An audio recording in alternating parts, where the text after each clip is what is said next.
Orada sən deyirsən ki, во сколько. Düzdürmü? Saat neçədə?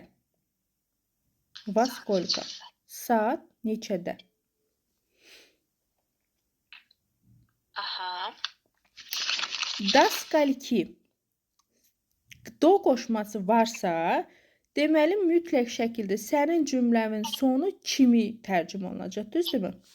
Do скольки saat neçəyə kimi? Saat neçəyə qədər? Çünki do qoşmasının sadəcə iki tərcüməsi var. Kimi, bir də qədər.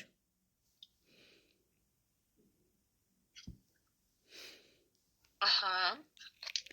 Со скольки tərcümə olunur saat neçədən.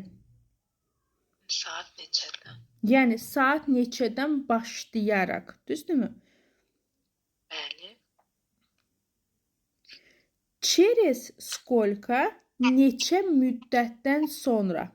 Çünki через qoşması həmişə zamanın atlamağından söhbət gedir.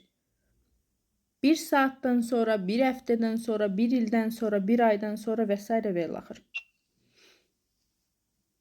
Neçə müddətdən sonra? Aha. На какое время saat neçəyə? Saat neçəyə? O da istifadə olunur. Məsələn, salona yazılırsan, həkimə yazılırsan, nə bilim, harası yazılırsan da, məsəl üçün. Və yaxud, nə bilim, nəsə çatdırılacaq, düzdürmü? Sifariş etmişsən, deyilən, saat neçəyə çatdıraq, məsəl üçün. Düzdürmü? Saat neçəyə planlaşdırmışsınız, məsələn. Bu tip cümlələrdə istifadə olunur.